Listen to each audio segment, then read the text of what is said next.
وسیلہ بنانا، اس سے کیا مراد ہے؟ یعنی اللہ تعالیٰ سے دعا کے لیے وسیلہ بنانا جائز ہے۔ وسیلے کی ایک شکل ہے کہ اللہ میں واسطہ دیتا ہوں تجھے تیرے نبی اور محبوب محمد کا صلی اللہ علیہ وسلم کہ میری یہ دعا قبول فرما لے۔ یہ کوئی شرک وغیرہ نہیں ہے،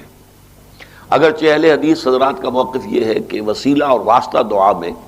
صرف زندہ شخصیتوں کو بنایا جا سکتا ہے، فوت شدگان کو نہیں۔ اس کے لیے بڑی دلیل ہے ان کے پاس، اس لیے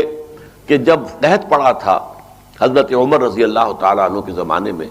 تو انہوں نے یہ الفاظ کہے تھے کہ اللہ جب تک نبی زندہ تھے حضور صلی اللہ علیہ وسلم، ہم اللہ اس کی وسعت سے تجھ سے دعا کرتے تھے۔ اب وہ تو ہمارے اندر نہیں ہے، ہم حضور کے چچا عباس کو پیش کر رہے ہیں، ان کے وسیلے سے ہم دعا کر رہے ہیں کہ ہماری اس تکلیف کو دور فرما دیں۔ تو گویا کہ توسل جو ہے دعا میں وہ تو ثابت ہو گیا، اور اس لیے اس کو تو شرک کہنا جو ہے وہ تو پھر کوئی اگر کہتا ہے تو بہت بڑی زیادتی ہے۔ یہ البتہ کہا جا سکتا ہے کہ کسی کو وہ اچھا نہ لگے،